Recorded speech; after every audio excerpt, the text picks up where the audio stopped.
Nirudam Yoga Sevaya Yatra Chaivatmanatmanam Yatra Chaivatmanatmanam Pashyanatmani Tushyati Pashyanatmani Tushyati Sukham Atyantikam Yatad Sukham Adhyatmam Yatam Buddhigraya Matindriyam Buddhi Graya Matindriyam Vitiyatra Nachayvayam Vaiti Yatra Na Chevayam Stitas Chalati Tatvata Stita Chalati Tatsata Yam Ladva Chaparam Labam Yam Labha Chaparam Labam Manyate Nadikam Tata Manyate Nadikam Tata Yasmin Stito Nadukena Yasismitato Na Dukhenam Gurunapi Vichalyate Kurunapi Vicharite Tam Vidya Dukha Samyoga Tam Vidya Sakam Yoga Viyogam Yoga Samgitam. Vidiyogam Yoga Sangitam. Okay. Bhaktimala, would you like to read the English, please?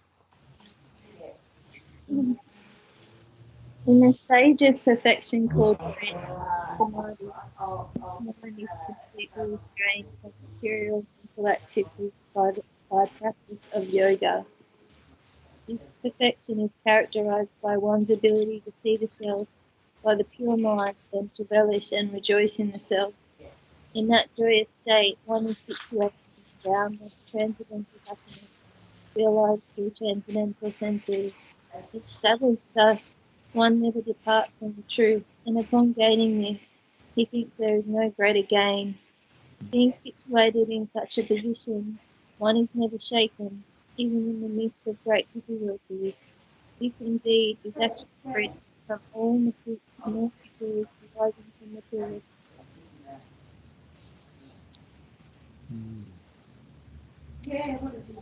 So yeah, we were just talking about freedom. So this is the real freedom. Freedom from what? What is this verse talking about? Freedom from? Material contact. Yep. But in contact with the material world, what are we experiencing? Misery. Yeah. So the miseries of material contact. So this is the main problem when the soul comes in contact with the material world is miseries. There's so many miseries. What are the main miseries? I'll give you a clue. 4 things. Well, it's birth, death, old age, One of disease. them most people in the world are worried about it at the moment. That's another clue. Birth, death, disease, old age. Disease, yeah. So at the moment, most people are focused on one of them called disease, you know, the COVID disease, you know, and but these 4 things are always there. So this is the problem with the soul coming in contact with the material world, is these 4 miseries. And alongside that, there's 3 other miseries. The miseries of the body and mind, that's Adhyatma Klesha. The miseries coming from other living entities, that's Adibhaltic Klesha. And the miseries coming from nature itself, like natural disasters and so forth, that's Adidaivic Klesha. So there's plenty of miseries there. So this is real freedom, to get out of this, out of these 3 miseries and then those additional 4 miseries. This is real freedom. Not just freedom from lockdown. If you get free from the lockdown, that's not the real freedom, because whether you're under lockdown or out of lockdown, we're still locked into these 4 miseries plus another 3. So real freedom means to get out of the material world, and that's what the Vedic culture is offering there. Isn't it amazing? Now, a lot of people would think that's impossible. Well, what do you mean? You have knowledge, or you have a culture that can get you out of the material world? That's not possible. That shit's possible. That's completely possible. And many great personalities that have followed this path of the Vedas, specifically Bhakti Yoga, which is the culmination or the topmost knowledge of the Vedas, is many great persons have already got liberated or free from the material world by following this path of the Vedas, by following.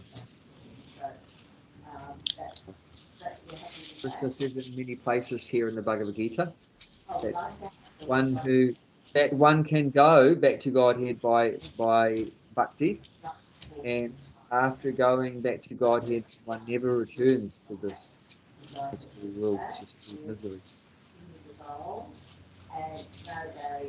So, and this is the perfection of yoga, that we can get to this point of getting freedom from miseries. And there's a whole lot of things explained here in this verse, so it's a lot, a bit of a lot to digest. So I'll just basically go over it again. It's one of my favorite verses, as I said last week. So the perfection of yoga is called samadhi. So and if you look at the Ashtanga yoga system, that's the last of the 8 angas, is samadhi. So that's the final point of yoga, the topmost point of yoga.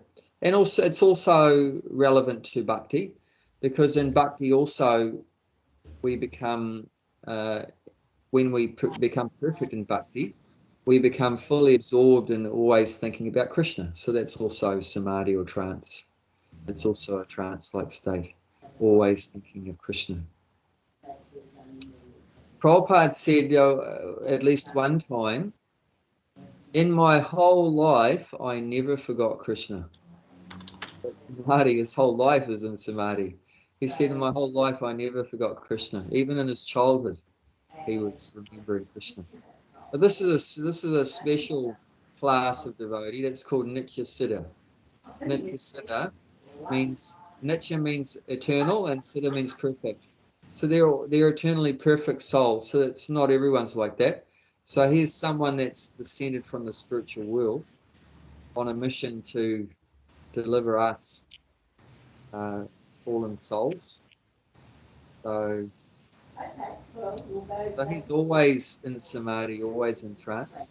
But there's another category called Nitya Baddha, which means, Baddha means conditioned or bound up. So, but Nitya in this sense doesn't mean eternal. Not that we've always been in the material world, but we've been here for such a long time. Prabhupada uses the English words time immemorial, since time immemorial. Means you can't trace out the time that the soul left the spiritual world, came to the material world. So it's so long ago, and you can't find out when it started, when our being in the material world started. Therefore, it's the Buddha, bound up, conditioned in the material for a very long time.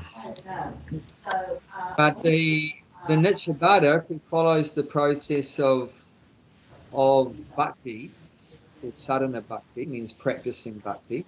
Sadhana means to practice. We practice devotional service. Then we can also become Nitya Siddha. Once you become perfect, then you don't consider what was the situation before. You're perfect. So there's one more category, a way of becoming perfect. We've described 2. Nitya Siddha, always perfect.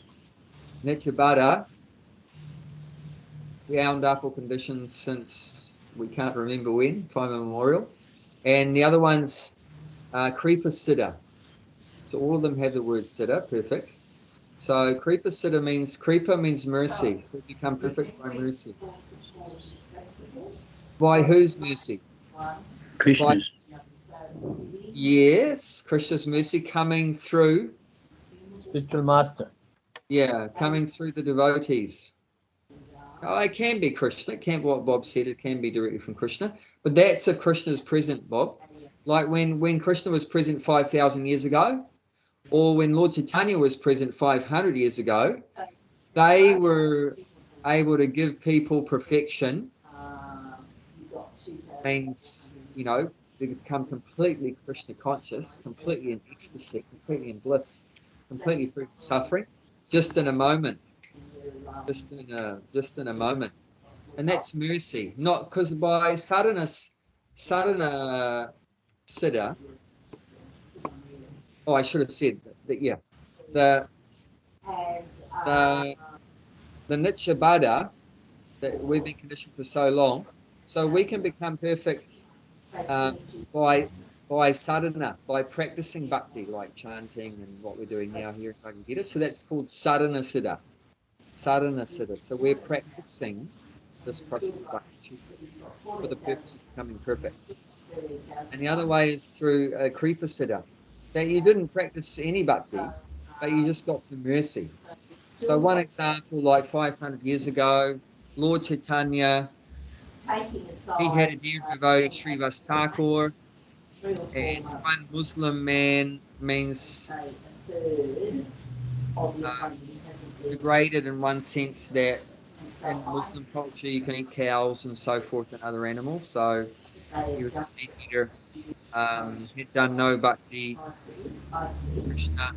But he mended Srivas Thakur's shoes. He mended his shoes, so he did some service unknowingly. Unknowingly, he did some service for his devotee. It's called a Jnata Sukriti. Unknowingly, he did a very good thing, devotional service. So, and then Lord Chaitanya was walking on the road, and he arranged to give mercy to this Muslim. So he was walking there, and the Muslim was also walking, and Lord Chaitanya went up to the Muslim man that mended shoes, and he embraced him and gave him Krishna prema, love of God, on the spot. So he went from no level of perfection to the top level of perfection on the spot. That's mercy. And even when Krishna was present, sometimes he would chop the head off a demon and they'd get liberated. It's instant liberation, instant mercy. Or he would be pleased with a devotee for doing service, like one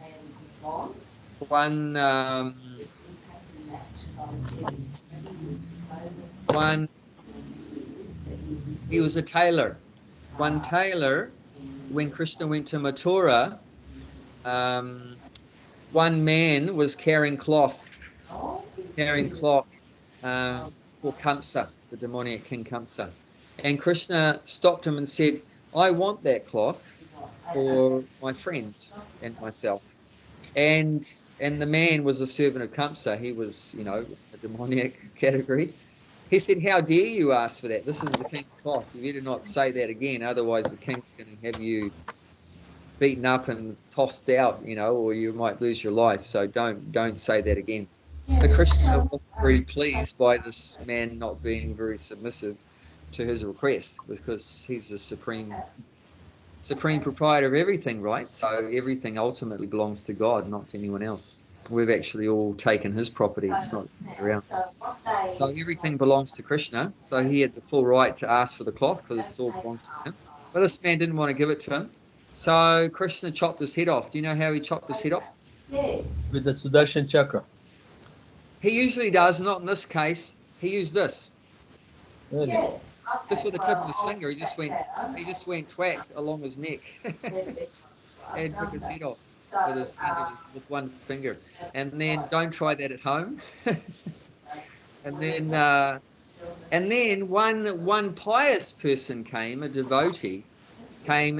He was a tailor. He would make nice clothes. He said, I'd like to turn that cloth into nice clothes for you and your friends. So he did that. He made some nice clothes for Krishna and the devotees.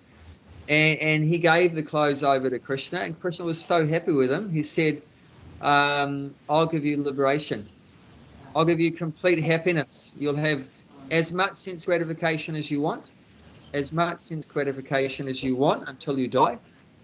you'll have full strength, full enjoyment of senses, everything like that. Very happy life, and at the end of your life, you're going to go back home, back to Godhead. So Krishna gave him that. So he got mercy. He got mercy. So these are different ways, or you can just stick it out slowly every day. We're chanting every day. We're hearing about Krishna every day. We take prasadam, simple things like that. Slowly, like Prabhupada said, 1 cent, 1 cent, 1 cent. So we have a spiritual bank account, and it's slowly building up due to our practice, devotional service. And when our piggy bank, when our spiritual piggy bank is full up, then we go back to Godhead. So that's called sadhana siddha through practice, and then kripa siddha through mercy, and then nitya siddha means eternally perfect. But this is Somebody is talking in the back? Yeah, I know. It's okay. Then that person can mute the mic? No, it's just, I think it's clear as speaking. That's in her house. You can mute Well, the mic. I can mute. Yeah, if you can mute it, that'd be great. Thanks. No problem. Hang on a sec. And Bob, if you want to say something, Bob, then just unmute. Unmute it, yeah. If you want to say something, unmute. But we're not going to ask Claire to Yeah, to God, not like say. she's working actually. So Yeah. So it's her house, so no problem. I understood that. There's no need to worry about that. So what? Okay. So what do you look for? What do you look for to mute? It's got to be a sign for the mic. I got it. I think. Yeah, if you press that one, then you can't hear us either. Or you can hear us, but we can't hear you. Yeah, and like I said, Bob, if you want to say something, just unmute it. Okay. Thank you. So there's different ways of becoming perfect, but this is the real freedom from material miseries, and that is only through the mercy of the Lord, the mercy of the devotees, and through practicing devotional service, which is also their mercy that they've given us. They've given us this wonderful process. This is mercy, that Prabhupada was staying up late every night, early in the morning, late in the night, writing these books. This is his mercy. This is his kindness. That we recently celebrated Prabhupada coming to America, his arrival in America. Why did he take that effort and had heart attacks, and he's an old man and, like that, or so much difficulty? But it's because of his mercy, his love for us, his compassion.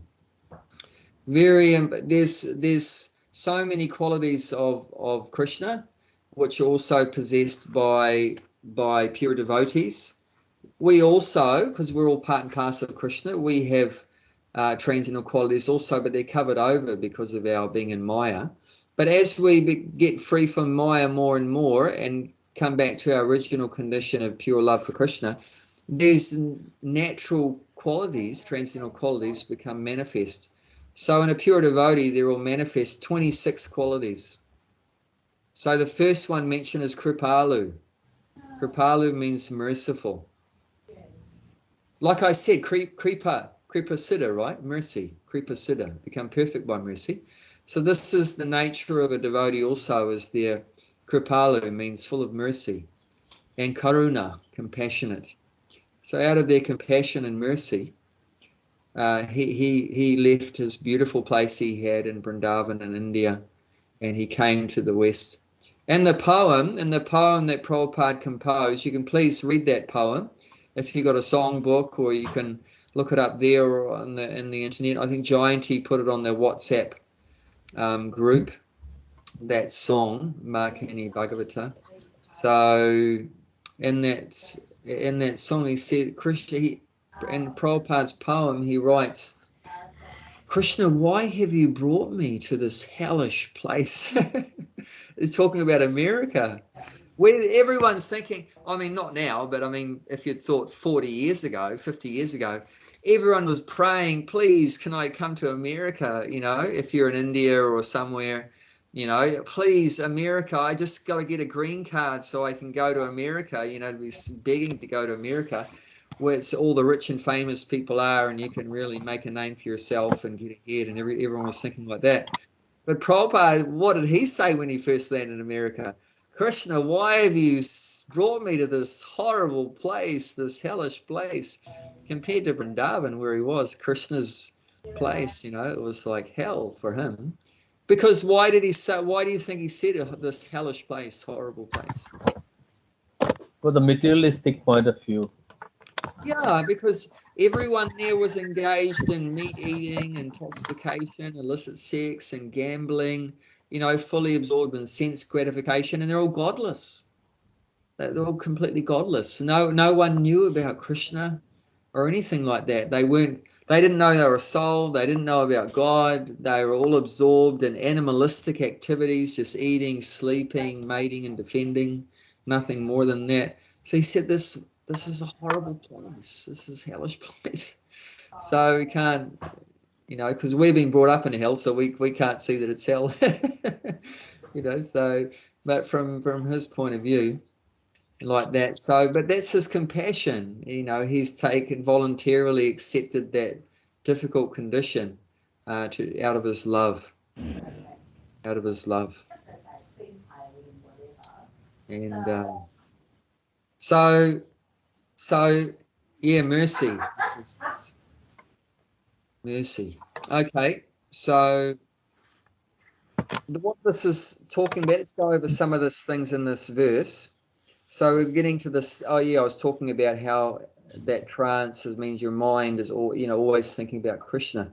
So the pure devotees at that level. I mean, we think about Krishna some of the time, but when you think about Krishna all the time, that's trance, samadhi. We might think of Krishna a little bit when we're chanting our rounds, or like during a class like this, we think about Krishna. And then we forget Krishna when we leave the class or stop chanting or whatever like that. Even when we chant, we might be thinking about other things. What am I going to do today? What am I going to eat for lunch or something like that? So our mind has gone somewhere else. But when we get to the point where your mind is always fixed on God, that's called samadhi. It never goes away from God, even for a second. That's called samadhi, a trance. So, and this is saying here in this verse, one's mind is completely restrained from material mental activities by practice of yoga. So that's what it means, that your mind is fixed on God, means you've controlled the mind and kept it off material thoughts, materialistic activities and materialistic thoughts. So you're not the yogi is practicing yogi is controlling the mind. Like I've said many times in this section, that the basis of any yoga is you have to control the mind. Otherwise, there's no yoga. Yoga means you have to control the mind. So how are you going to think about Krishna if your mind's thinking about other things? So obviously, if you want to think about Krishna, what do you have to do?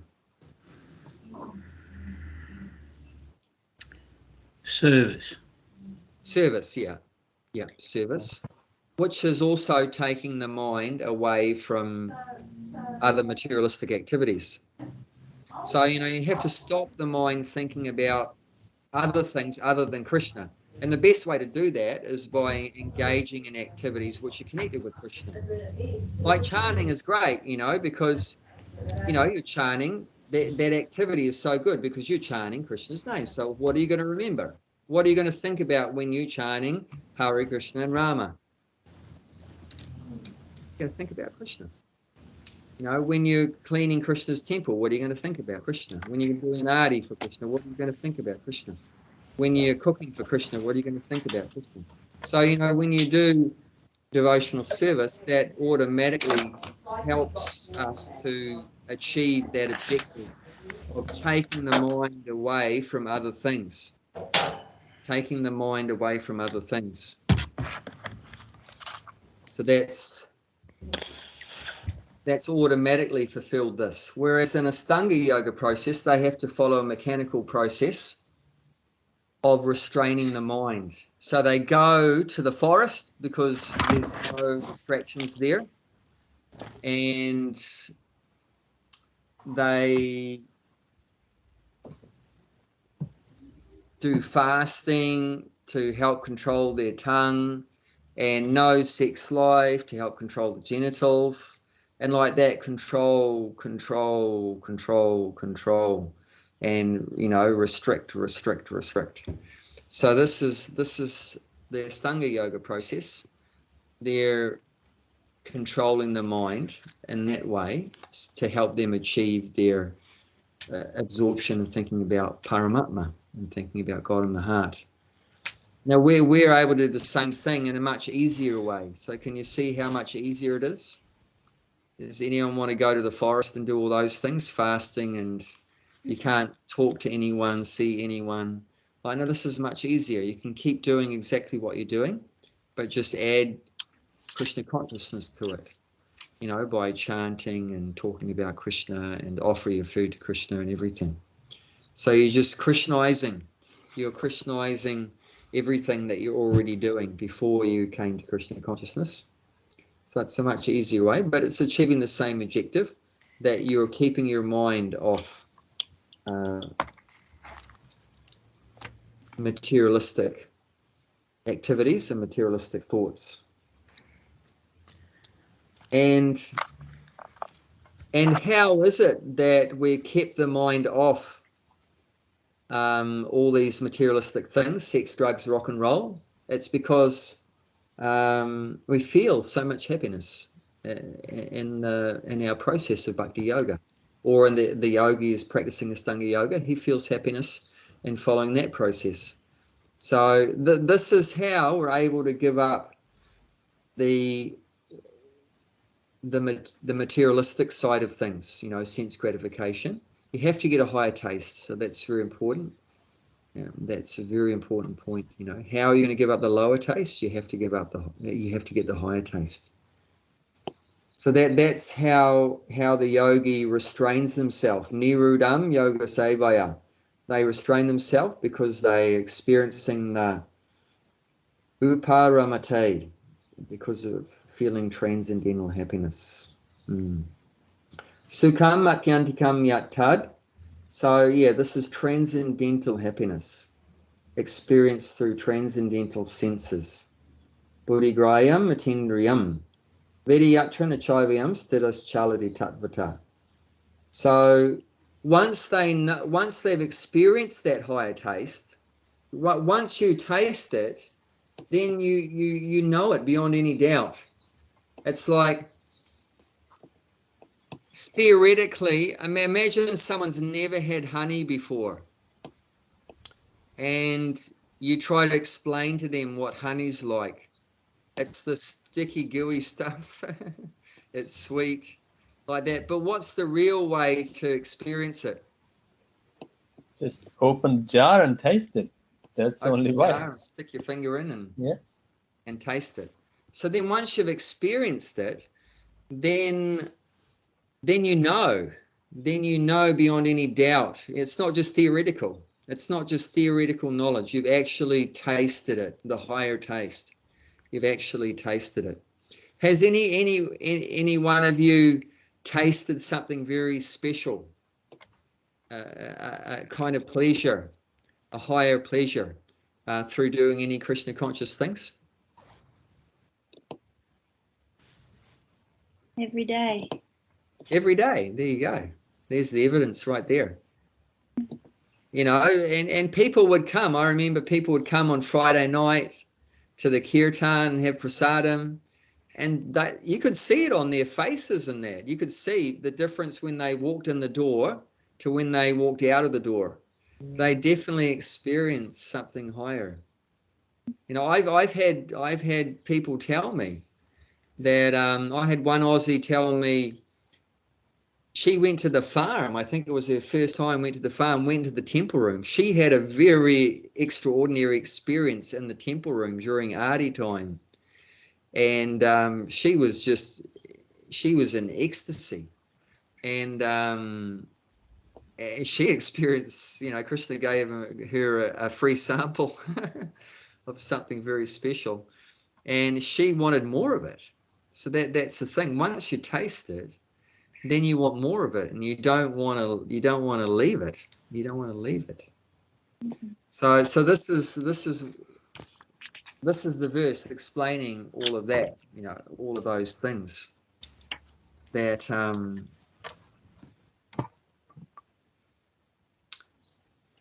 that once you realize your relationship with Krishna, you just feel so much happiness. You're connected with Krishna. And you can see yourself. This is what this verse is saying. Pashyan, Atmani Tushyati. You can see yourself, Atma. Atma means yourself, Pashyan means see. You can see yourself, and when you see yourself, Tushyati, you become very satisfied. Become very satisfied. We become self-realized. We become very satisfied, very happy. And then we start to experience the spiritual happiness from the soul. And our transcendental intelligence awakens, buddhi. And then veti means you know that this is a fact, this is reality, this is not just a belief, a kind of faith. This is real. What I'm experiencing is real. It's not just a mental concoction or something like that.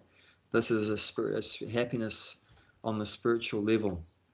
And once you know beyond any doubt that I am a soul and that Krishna is a supreme soul and I am his eternal servant, and serving him is the real happiness. Once you're fixed on that with that knowledge, once you're fixed in that knowledge, then like it's saying here, statas chalati tatvata, you're never going to depart from the truth.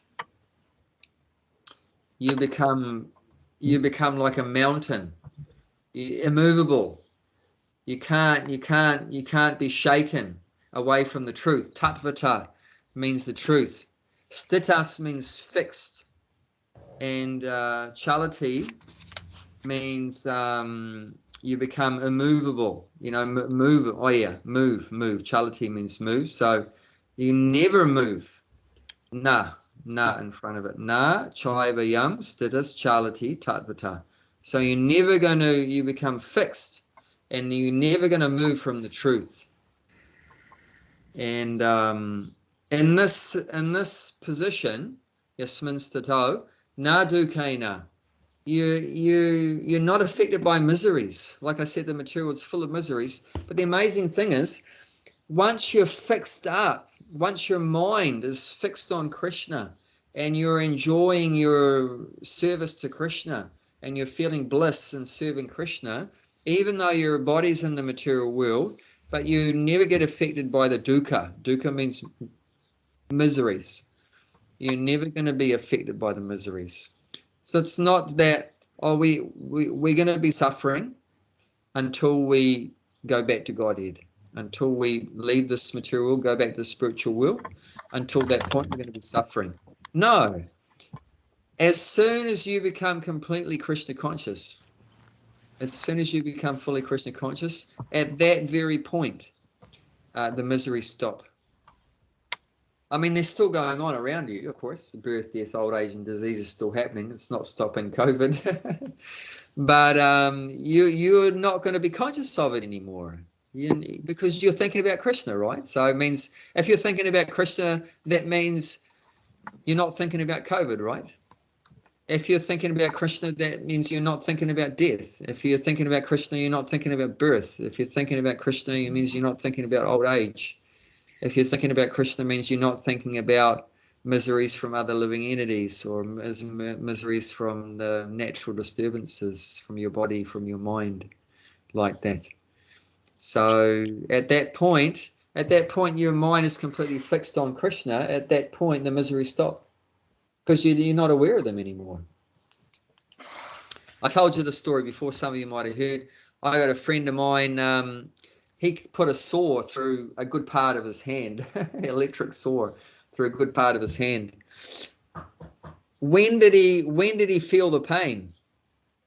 When he put the saw through his hand, or when he saw with his eyes that his hand was cut? When he saw the blood. When he saw it, yeah, with his eyes. When he actually put the saw through his hand, he didn't feel the pain. The pain came when he happened to look down and see the saw through his hand. Then the through the eyes sent a signal to his mind saying, you idiot, you just put the saw through your hand, you know, and then and he felt pain, you know. So it's the mind. It's the mind, you know. So when you think about it, then you suffer. When you don't think about it, then you don't suffer. How do you think these people, they practice different processes? I'm not recommending this, but they walk on hot coals. How do they do that? Because they have a process where they take their mind away from the fact that their feet are standing on burning hot embers and coals. Or, you know, when they put something through one side of their face and it comes out through the other. Have you heard about that? Yeah. Through here and through here and through so many places. It's because they take their mind off. They have some kind of trance-like meditation. It's probably not on Krishna. No one that's thinking about Krishna is going to be doing that. But, you know, they're thinking about, I don't know, so they're taking their mind somewhere else, but it's not with the body. You know, you got to take your mind away from the body, and then whatever happens to the body, you don't even notice it. Does that make sense? Yeah. Because does the body experience pain?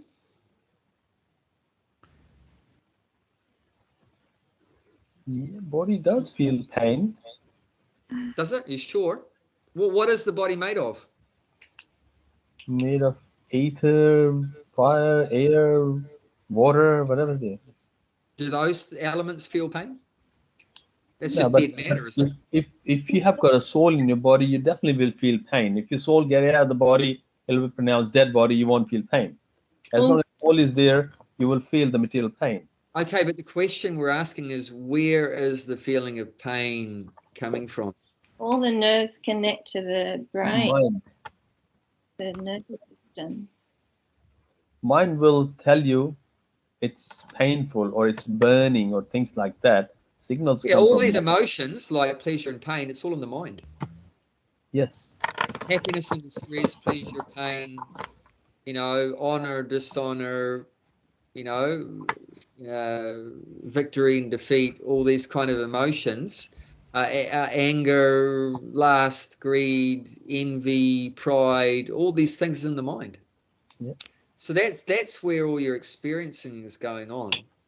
So it's all about, once again, it's, you have to control the mind. You know, if you want to get away from all that, feelings of pleasure and pain and so forth, then you have to control the mind. You have to take the mind away. So, and the best place to take the mind to is to Krishna's lotus feet.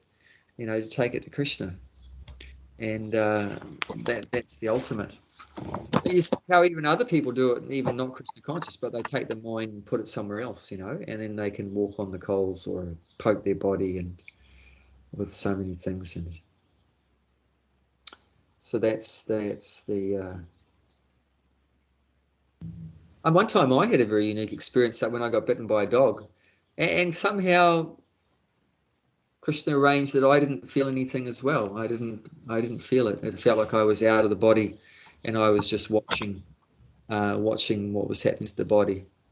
But yeah, and then at that point I realized I'm not the body. You know, that what the body's experiencing, being bitten on the leg, is different than me. I got nothing to do with being bitten on the leg. It's that leg's not me. Like that, and I'm just witnessing, I'm just observing like that. So this is where we've got to come to. And then when you're fixed in the truth like that you're not the body, you're a spirit soul, you're serving Krishna, you're feeling so much happiness in serving Krishna, then you become like immovable, like a mountain, and all the miseries are going on around you and you're not affected by them. And then, yes, this is one of my favorites. Yam labva chaparam labam manyate nadikam tata. And if you look at this is what it means in English. And upon gaining this, he thinks there is no greater gain. That's beautiful, isn't it?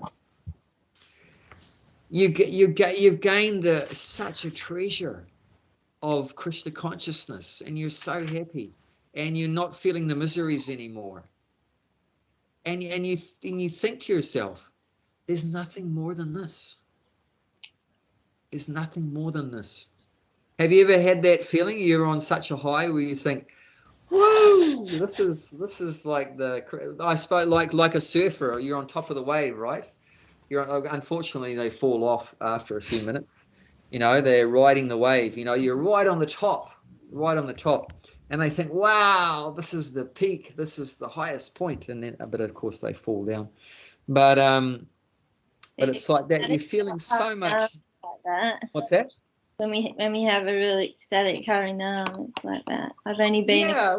a couple of times that when I've been, But that's a wonderful point to get to, even if it only lasts for a few moments. But to think to yourself, wow, this is so wonderful. There's nothing more than this. There's nothing more than this. You know, completely satisfied. You're so happy within yourself from your Krishna consciousness devotional service, and you think, you just automatically comes that thought that, wow, this is so wonderful. There's nothing higher than this. There's nothing more than this. So that's called Yam Labha Chaparam Labam Manyate Nadikam Tata. Thinking that there's nothing more than this, nothing higher than this.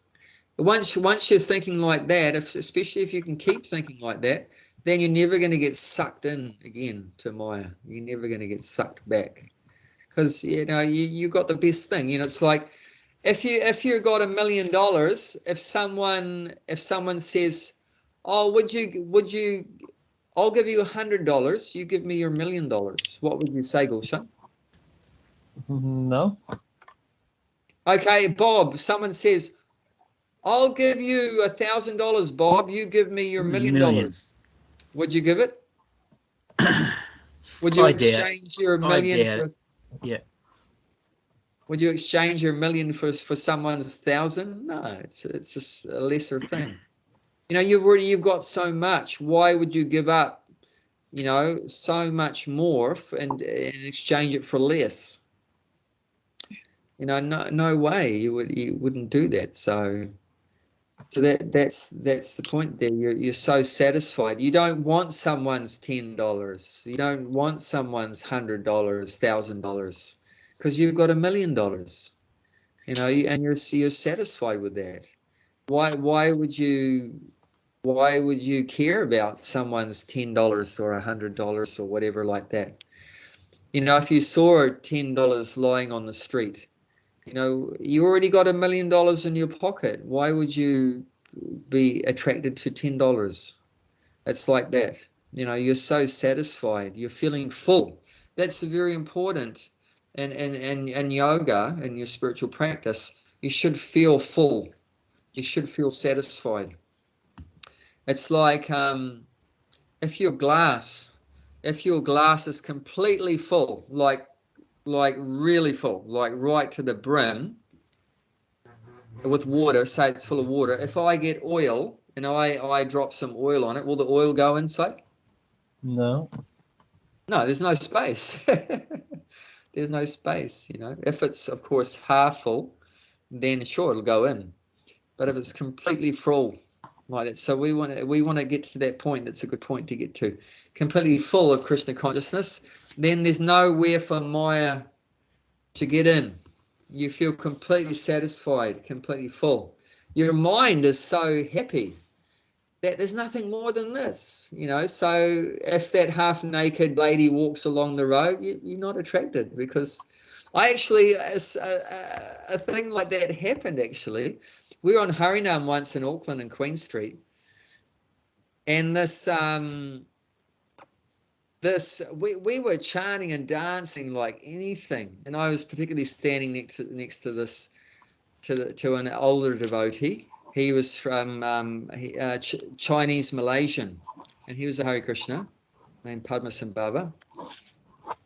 And right across in front of our faces, this, you know, beautiful material woman with big breasts and everything and half naked a mini skirt and, you know, not much down below and not much up above and that. She walked right in front of our faces, and in normal circumstances, we probably would have been both very bewildered. But we were chanting and dancing and nothing happened. You know, we were just in bliss. And we both. But you remember that moment. Yeah, but remember.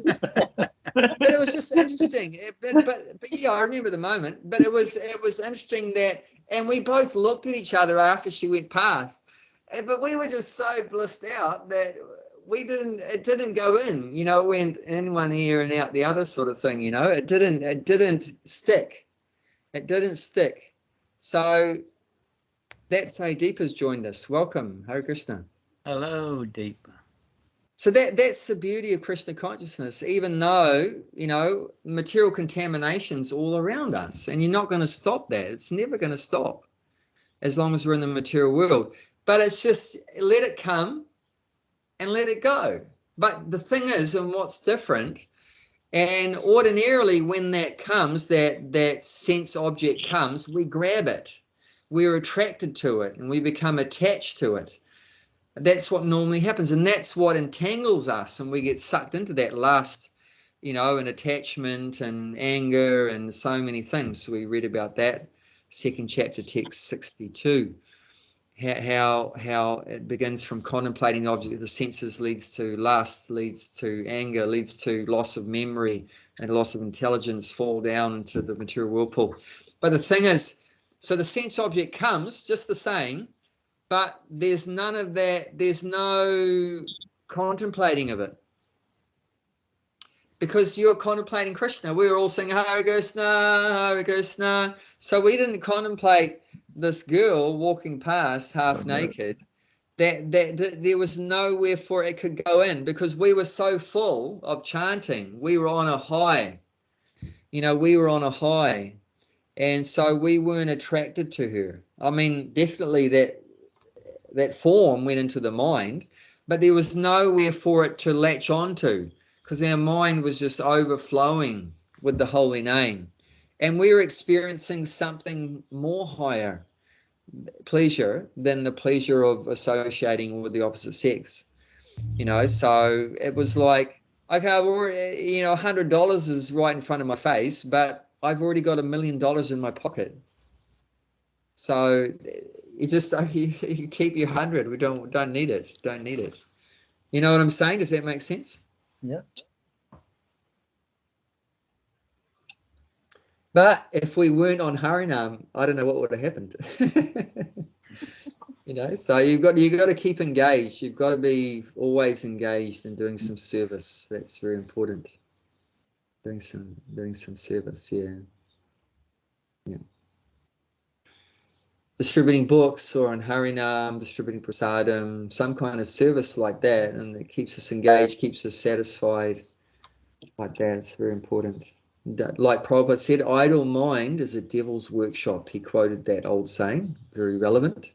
Idle mind is a devil's workshop. Never let the mind just have no engagement, just drifting around from one sense object to the other. Even if you have, I mean, it may seem like nothing to do, carry your japa beads with you and chant japa. Don't just let your mind drift everywhere, dreaming in a dreaming state, you know, daydreaming like this, isn't it? They say daydreaming, right? No daydreaming. Or if you are daydreaming, be daydreaming about Krishna. Krishna stealing butter and feeding it to the monkeys, or herding the cows around Govardhan, or, you know, be daydreaming about Krishna, but don't daydream about sense gratification. That's very dangerous. Yeah, so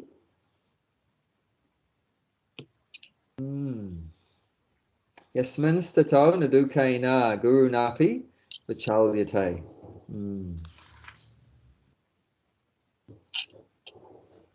Actually, the word guru is here, right? Guru napi vichalyate.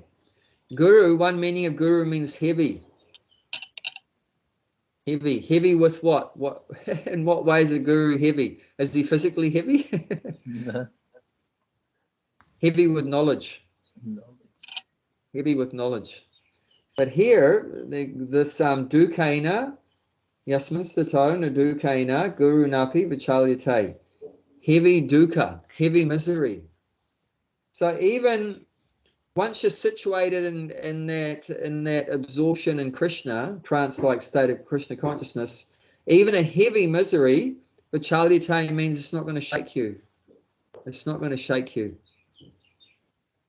But you have to be fixed in Krishna consciousness. Then you're not going to get shaken by the miseries.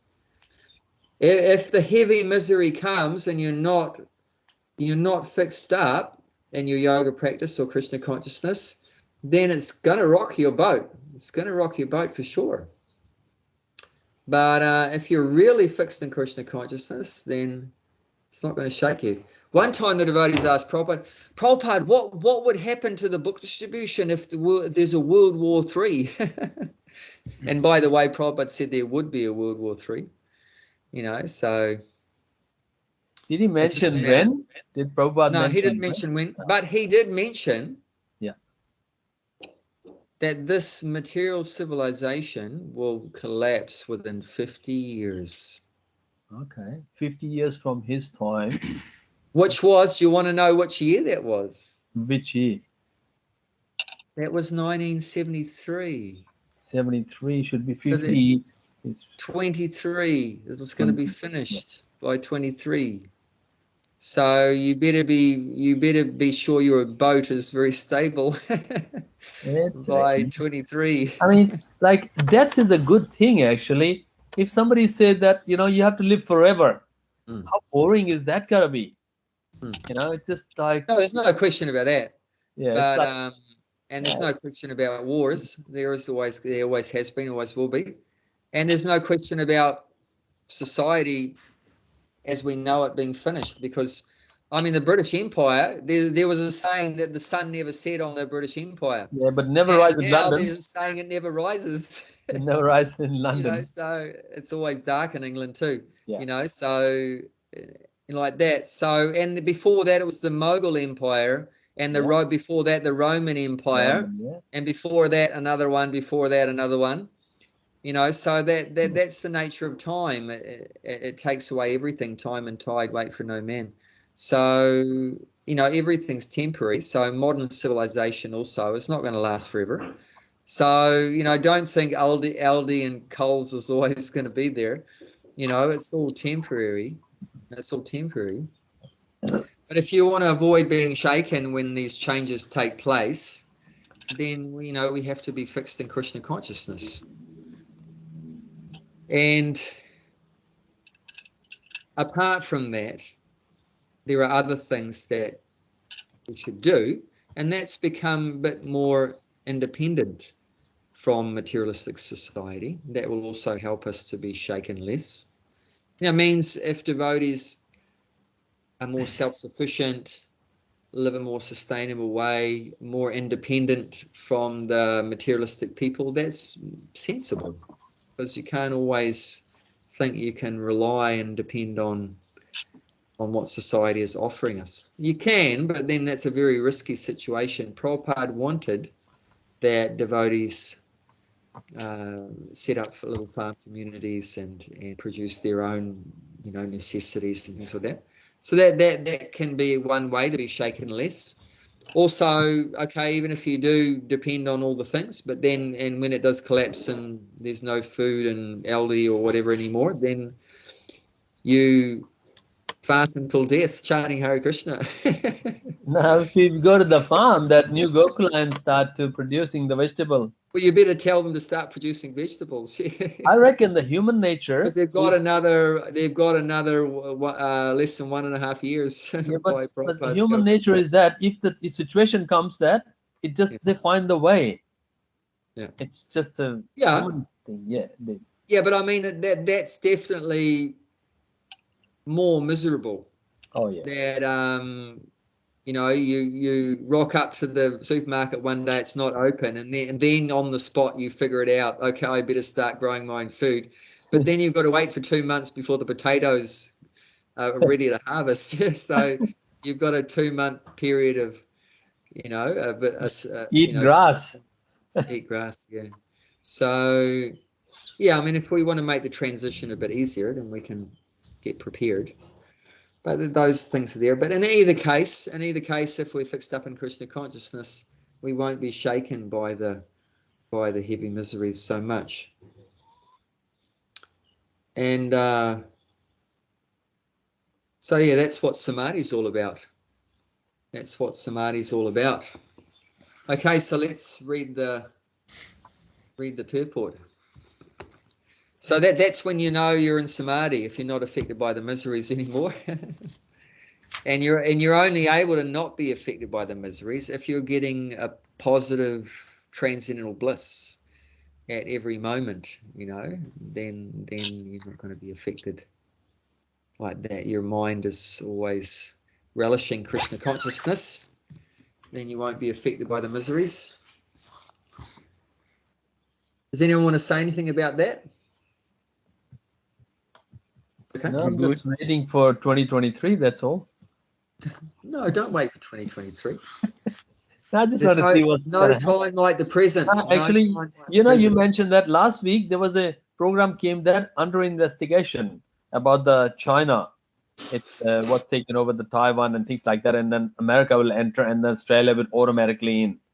So it's gonna be definitely unavoidable war is gonna happen. Yeah, but unless and until everyone becomes Krishna consciousness, but China is not going to become Krishna consciousness because they come with the man with the axe, and and madman with the axe. So what's going to be happen? We got to be involved in the war. Yeah, I mean there are some Krishna conscious people in China too. We saw a whole heap how of many them in percent? Mayapur. 0.001. I know, but yeah. So until at least those that aren't Krishna conscious, they're going to fight like cats and dogs. Yeah. Right. Like when you put a whole heap of dogs together, do you expect love and peace? No way.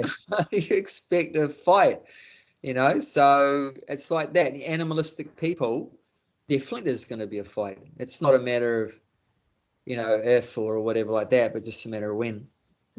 So we're not surprised, we expect all these things. They mentioned that in this one, China is preparing for this war for 30 years. They mentioned that. I wouldn't be surprised, yeah. Yeah, and then it's also intelligent. Don't stand in the middle of them when they're fighting. Try not to, but if they come to our doorstep, where are we gonna go? But of course, mainly these materialistic demons congregate around cities and that. So, if you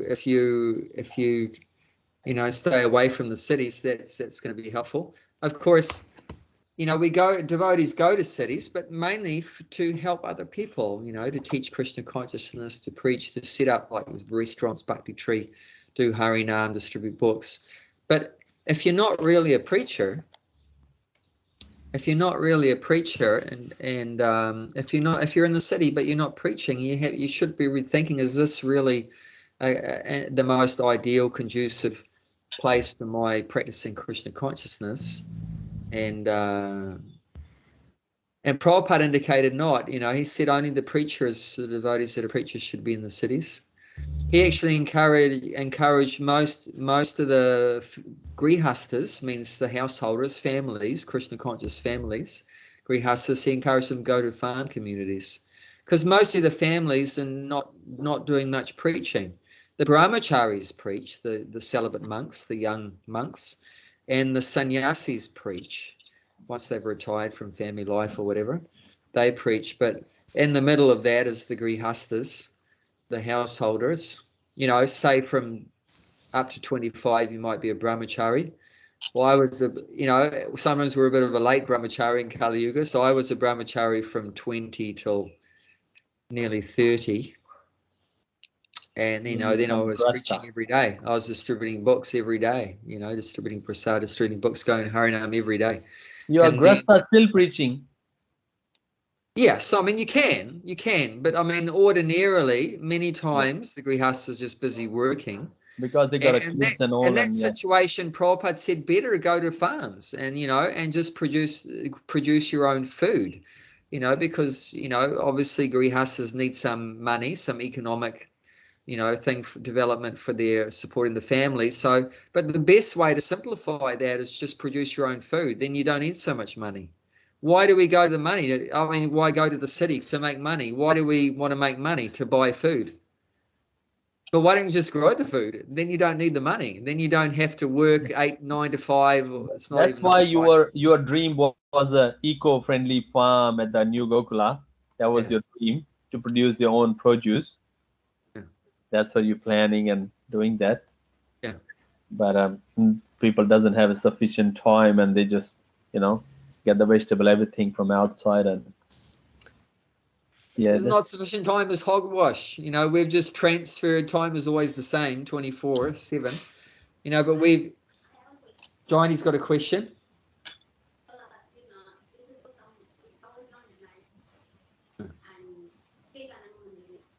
Yeah. So, like she says, even though they want to do something with it, they can't, because they are not really cut out to. I mean, he's not cut out to do hard work at all. Yeah. How's he going to do it? Yeah. So Johnny's quoting one of our friends in Wellington, saying that, well, even if he wanted to, but he's not cut out to do it, because his whole life has just been working in IT and stuff like that. So, yeah, it's very difficult. But yeah, not everyone's cut out to be growing food, definitely, Vaishya kind of stuff, but you should be connected. You should be connected to at least one person, if not more, that are. You should be connected to someone that is. That would be a lot better. And then of course, by training, you can develop. I mean, guaranteed, if there was some terrible calamity that happened, a lot of these IT people would get out the spade and the packet of seeds, just due to survival instinct. You have to survive. You'll work it out. But I mean, it's going to be difficult, obviously, because you're completely conditioned just to sitting at a desk, pushing buttons on a computer screen. So you don't know which end of the shovel to use, and how like that. So, but yeah, it should at least be connected with someone that does know how to do it. I mean, that's one thing I'm trying to do through this Krishna Culture Educational Foundation, is educate people about how to produce food. So I put up posts, and so some of these city people, they see that and get some ideas how to grow, different things and like that. So yeah, it's education. It's like none of us ever knew anything about Krishna consciousness, but do we say, oh, it's impossible? No. I mean, there's no one brought up more materialistically than me, but I mean, even I've taken to it. I mean, it means you can, It's so it's the same. one program come on the TV. His name is Michael Mosley, doctor. He was telling how unhealthy Aussie people are eating. Yeah. And he was telling, and growing your own, and he says, what have you been eating? Look at it. That's an actual Aussie family. How unhealthy they're eating every day. Yeah. He said, Dr. Michael Mosley, he comes on SBS. So he's just, eye-opening. But if they open the eyes, the Aussies, but they are it. Yeah, I mean, Jayanti's saying, how could she do it? She just doesn't know, like that, come from computer background, office job. But even one time, I remember on Nuga Cooler, she threw a packet of basil seeds in the ground.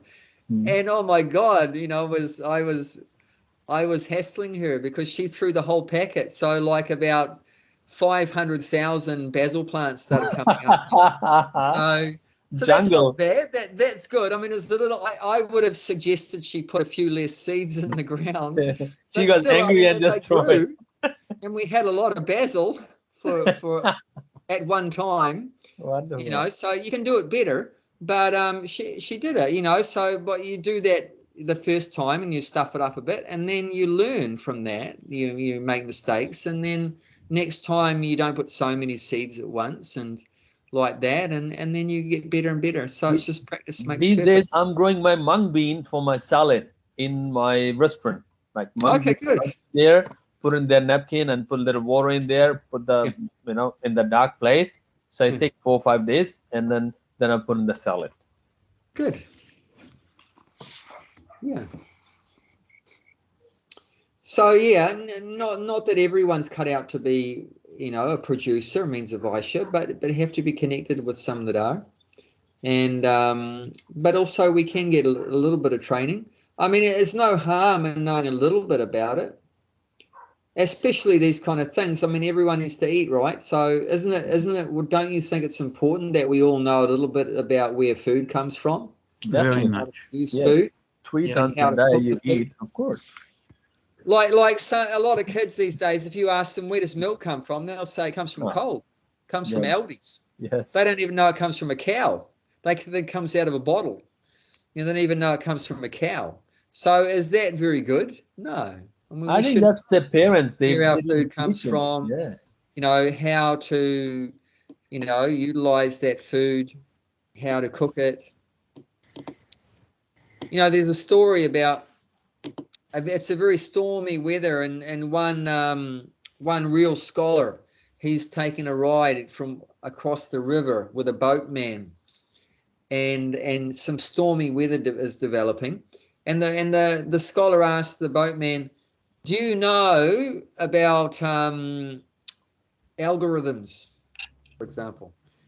Some far out concept." And the boatman says no. And the scholar says, "Oh, you wasted 25% of your life." And then the scholar says to the boatman, "Do you know about statistics?" And the boatman says, "No." And the scholar says, "You wasted 50% of your life." And then the scholar says to the boatman, "Do you know about the internet?"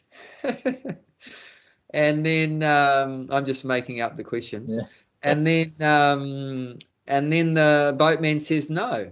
And he says, "You wasted 75% of your life." And then the storm is gradually developing as they're crossing the river. And it gets so much, the heavy waves and everything's water starts to go in the boat. And the boat starts to sink. And then the boatman asks the scholar a question, "Do you know how to swim?" No. And the scholar says no. And the boatman says, "You wasted 100% of your 100%. life."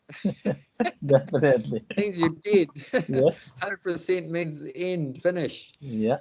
So a lot of things are not important, but we should know something about the things that are very important, like how to swim, how to prepare food, how to grow some food, a little bit, at least is no harm, like Prabhupada said a devotee should know a little bit about everything and a lot about one thing. You should specialize. We're into specializing. Like they talk about specializing. We're not against specializing, by the way. Actually, the whole Varnashram system, they're very specialized. Like one segment of society specializes in producing things. They're called Vaishyas. Another group specializes in protecting people. They're called Kshatriyas. Another group specializes on knowledge. They're called Brahmanas. Another group specializes in doing what they're told. They're called Sudras. So we're not against specializing. Specializing's very important. You have to become expert in one thing. So, Gulshan, what have you specialized in, my dear friend? At Seva. Seva, very good. Service. Anything I Okay, can do, Bob. restaurant services. Yes. Greeting everyone with a smile that walks in the door. That's right. Seva is my every drop my blood. Just Seva. Bob, what's your specialty? I would have to say now would be yoga. Yoga. Okay, very good. Yeah. That's Yeah. very good. I mean, I've got still a lot to learn, but that's what I'm specialising in. That's good. Bhakti Mala? I guess my main focus lately has been trying to link everything to Krishna. Everything I do, everything. That's my focus at the moment. Wow, that's a good specialization. But one more thing, you're a very good pastry chef. Yeah, but now I don't have active service. I try and think about every little thing during the day, how I can link it to Krishna. Wow, that's samadhi. That's samadhi. That's nirvana. I said try. I didn't say. We missed the word try. For samadhi. Trying to be in samadhi is good. Try. Trying to be in samadhi, that's good. Yeah. And what's yours, Prabhuji? What am I specializing in? Yes. Jack of all trades, master of none. But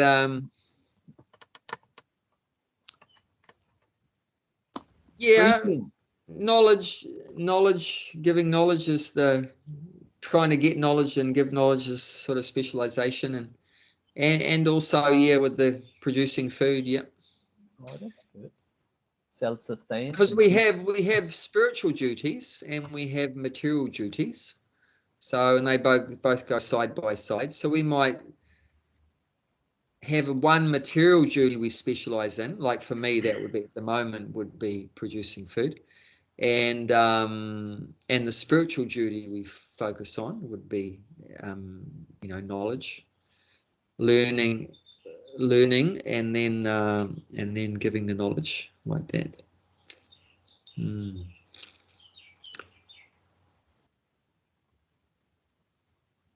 Two kinds of duties, dharmas. Okay, let's start reading the purport. Bob, do you want to start reading the purport? By practice. Yep. 1 second. By practice of yoga, one becomes gradually detached from material concepts. This is the primary characteristics of yoga principle. And after this, one becomes situated in trance or samadhi, which means that the yogi realizes the supersoul through the transcendental mind and intelligence, without any of the misgivings of identifying the self with the superself. Yoga practice is more or less based on the principles of Patanjali's system. Do you want me to keep going? Yeah, please. Some unauthorized commentators try to identify the individual soul with the supersoul, and the monist think this is this to be liberation, but they do not understand the real purpose of the Patanjali system of yoga.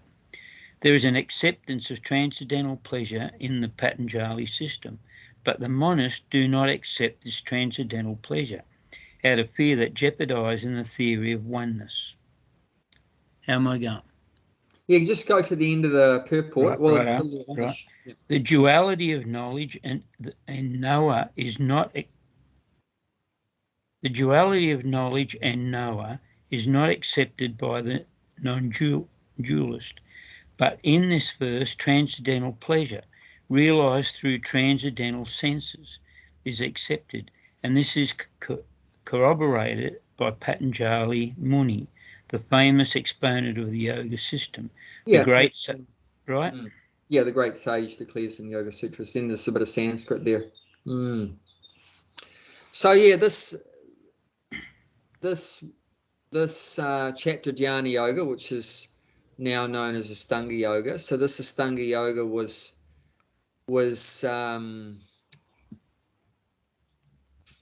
written down, formulated by Patanjali. So he was a yogi, and he came up with this Ashtanga Yoga system.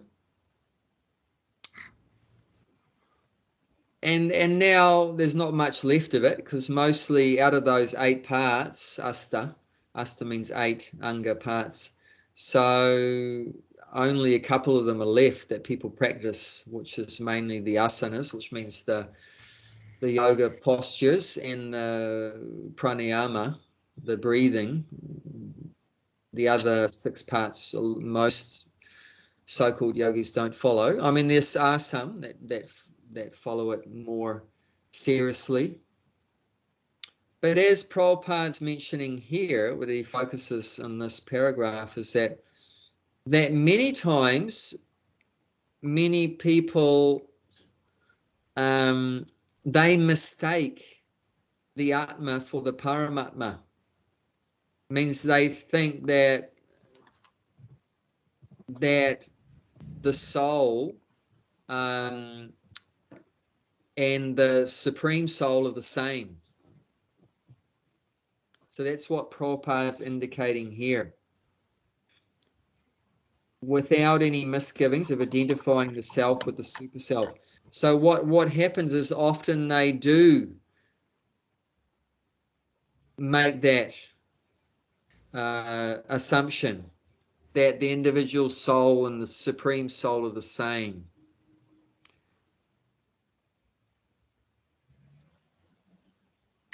Abhay, can I just ask here, is this something that you've ever heard of about in the Bible? Do they classify the two different sorts of souls?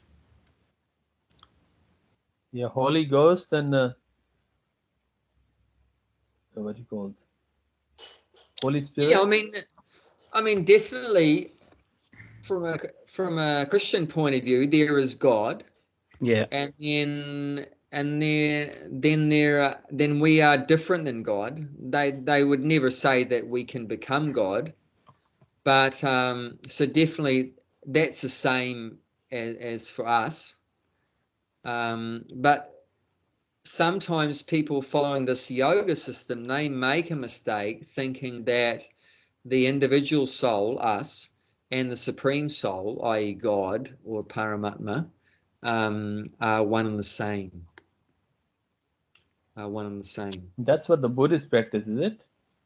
No, Buddhist practice doesn't even, a true Buddhist doesn't even accept there's God. There's no God. Oh, So really it's atheism. It's not really a religion in the sense of God. I used to think that that our soul, because I felt like we were all connected, but I thought it was just our souls that were all connected, until I came to Krishna consciousness. And No, that's true. I mean, we are all connected. yeah. Actually, the philosophy we follow, which was established by Chaitanya Mahaprabhu, is called Achintya Bheda Bheda Tattva, which means simultaneously we are one with God and different to God at the same time. So it's Achintya means inconceivable. So inconceivably that we are simultaneously one with God and different to God at the same time. So simultaneous means at the same time, right? So it seems a bit contradictory, right? How can we be one with God and also different from God at the same time? So how it's explained is that we are one with God qualitatively. Qualitatively, we are one with God. Means we are part of God. So the quality is the same. He is eternal and we are eternal. There's no difference. Absolutely none. He's eternal. We're eternal. His nature is consciousness. Our nature is consciousness. Is there any difference? No. We're the same. And Ananda means bliss. His nature is to be happy, blissful. Our nature is also to be blissful. It's the same. So in Sanskrit, the Supreme Soul is called Satchidananda. And the individual soul is also Satchidananda. So it's the same. So in quality-wise, we're the same as God. Right? Like a drop of water from the ocean, right? yeah. A drop of water from the ocean, is it different to the ocean? No, still ocean. Yeah, it's H2O plus salt, right? Yeah. The salt is H2O plus salt, and the drop of water is H2O plus salt. So qualitatively, it's the same. Or a spark from the fire. It's the same, right? Or a ray of sunshine from the sun. It's the same. So qualitatively, all those things are the same.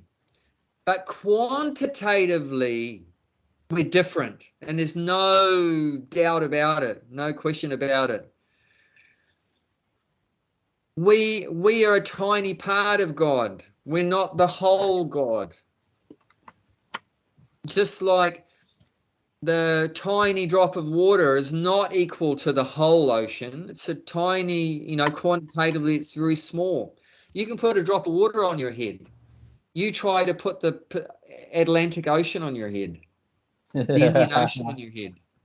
You know, you know, the spark of the spark from the fire, there's no problem.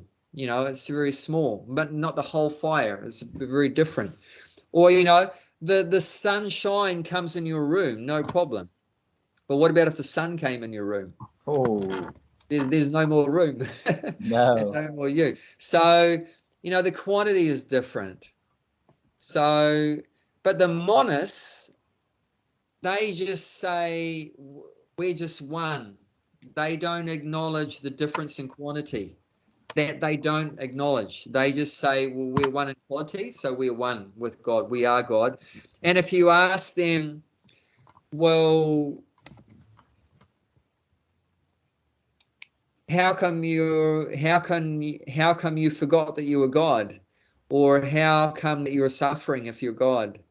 And they just say, well, we've just got covered by Maya.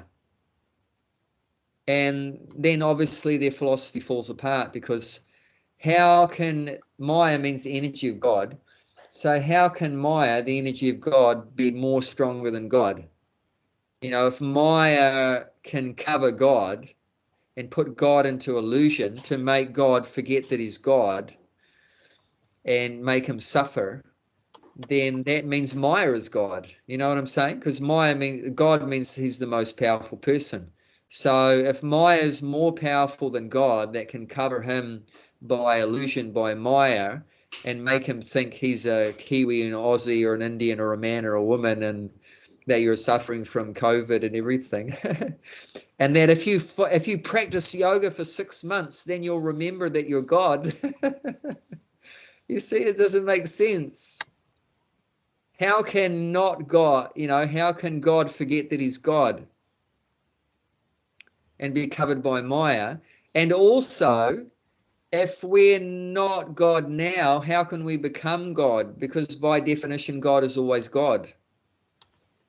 Like when Krishna came to this world 5,000 years ago, even after he appeared, when he first appeared, he appeared with 4 arms and fully grown and fully dressed and everything. So he appeared as God, not as some screaming baby covered in blood, you know, completely ignorant like that. No.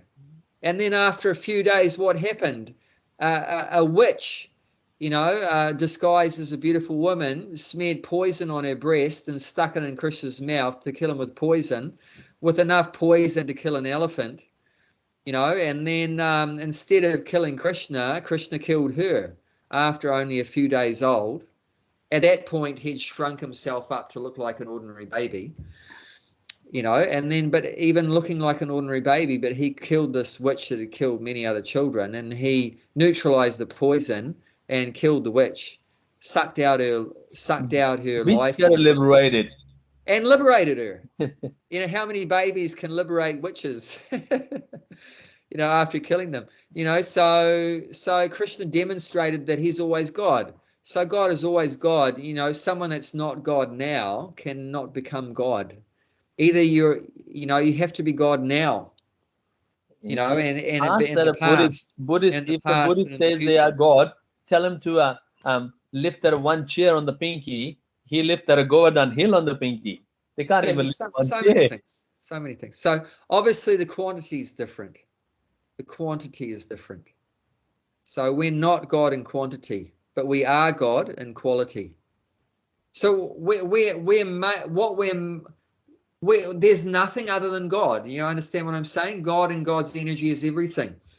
Like what's God's energy? Earth, water, fire, air, space, mind, intelligence, false ego, the soul, you know, everything. So there's nothing that's not God. But, you know, it's like there's nothing that's not covered by the sunshine, you know, but that doesn't mean everything is the sun. You know, like the sunshine is everywhere. Does that mean the sun is everywhere? No. No. Yeah, the sunshine is everywhere, but so we do make a distinction between the energy and the source of the energy. There is I mean, in one sense it's the same, but in another sense it's different. We do make a distinction between the sunshine and the sun planet. there is some difference. You can't say it's 100% the same. When the yogis say, I've got this poster and it says Namaste, and it says, I honor the place in you that's the same. I honor the place in you that's the same in me. Are they talking about the super soul there? You know? Now, just because we're talking about yoga, I thought.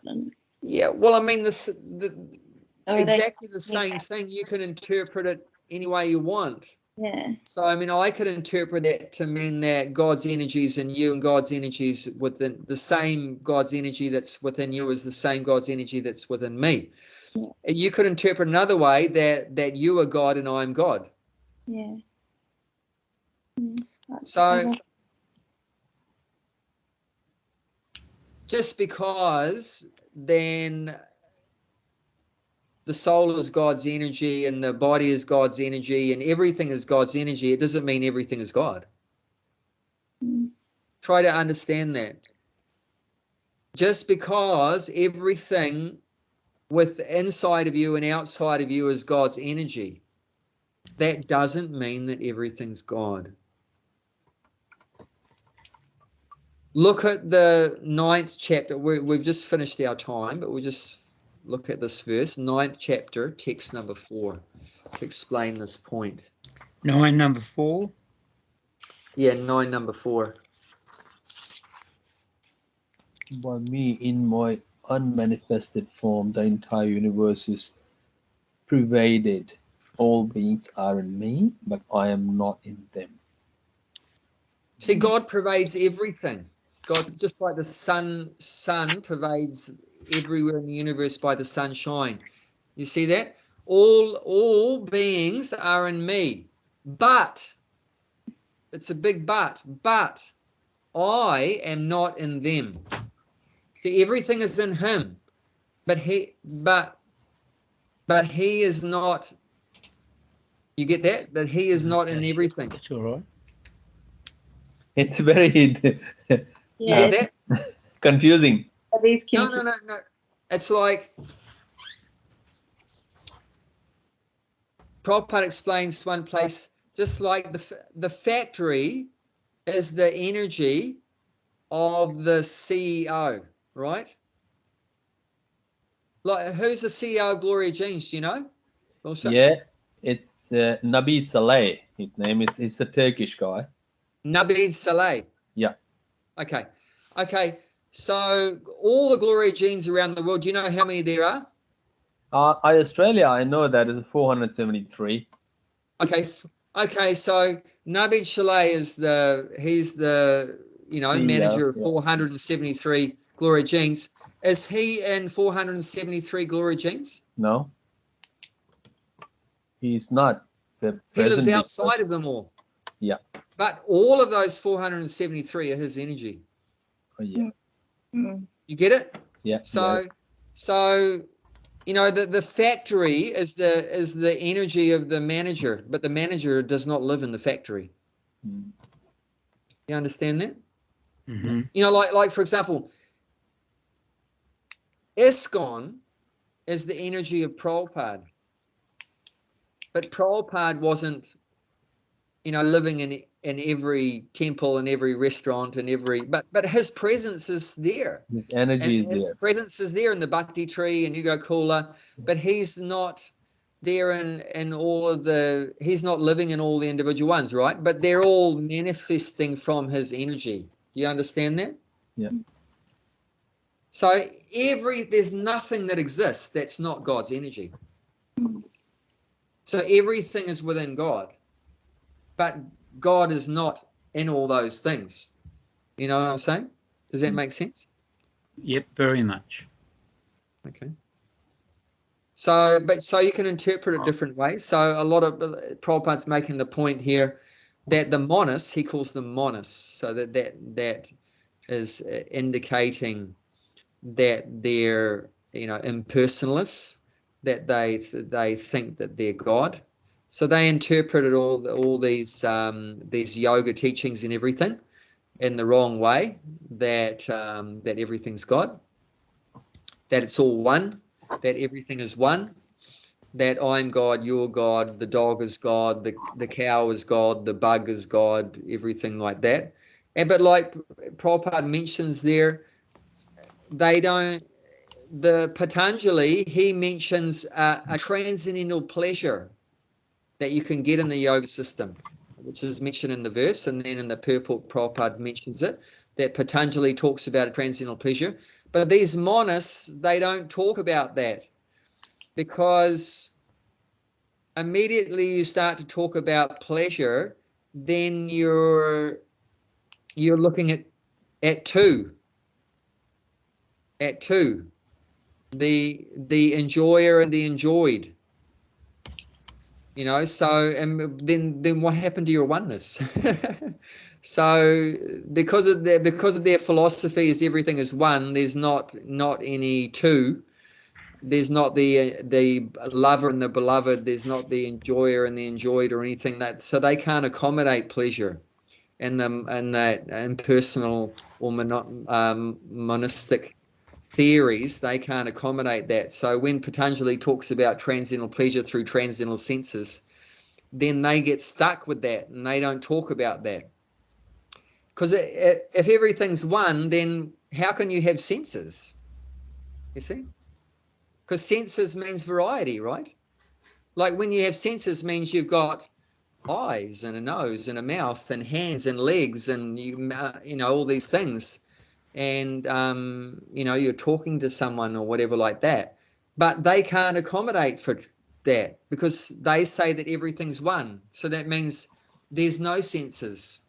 It's just all one. That ultimately the only thing that's real is a oneness. That all the senses and everything is all Maya. That's what they say.